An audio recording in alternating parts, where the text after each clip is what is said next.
So basically, this is a very standard, commercially available FDM printer. So these you can get off of Amazon for like less than $300.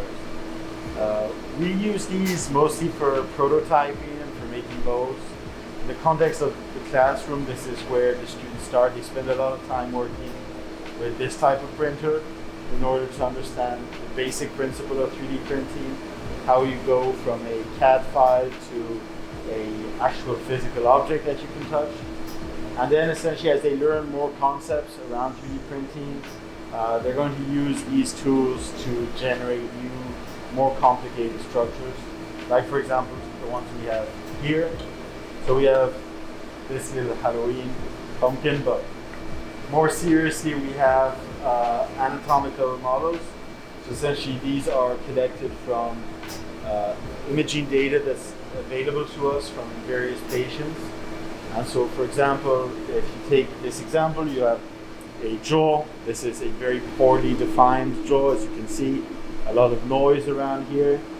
But as we are able to improve in terms of our understanding of how to extract just the relevant information, we can get something like this.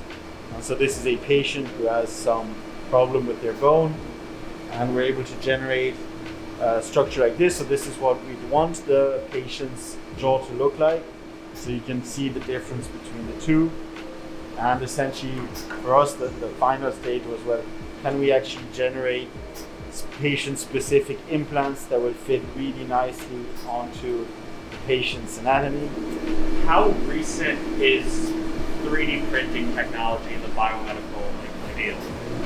So 3D printing technology in general is about 40 years old. It came about, the first patent was in the 80s. In the biomedical field, essentially, there was a lot of slow progress at first because of patents. And as patents expired, the field of 3D printing became open to a lot more different fields.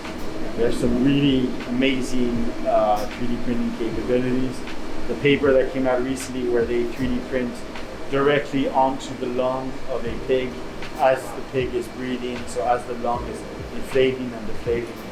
So really amazing advances in the technologies. So all of these other printers, except the ones at the back, which I can talk about if you want, rely on a plastic filament, which you see here, and which is essentially fed to a hot end, which will melt the plastic filament, deposit it very precisely, and as the filament will cool down, it'll solidify. This is completely different. This is what we call bioprinting. So this is a bioprinter developed by a company called Svahn. And this relies more on the extrusion of a gel. So for example, in this syringe we have a gel, and if I push on it, you can see I'm able to extrude this out of the syringe. And so essentially what this is used for typically is to generate scaffolds that you can grow cells onto. You can even have cells directly inside the gel. You can have growth factors, antibiotics, various bioactive molecules. And you can use the printer to deposit these precisely.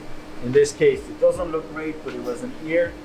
But essentially, you're depositing this material through air pressure, which is fed into these tubes and which pushes down on the plunger in the same way that I just did.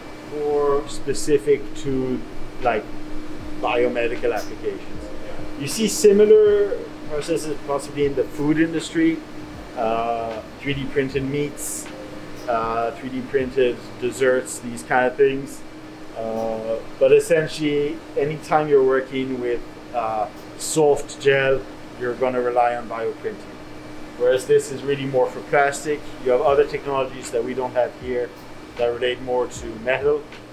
And we do have some printers that rely on resins, photocurable resins, which are more adapted for microfluidic devices, for example.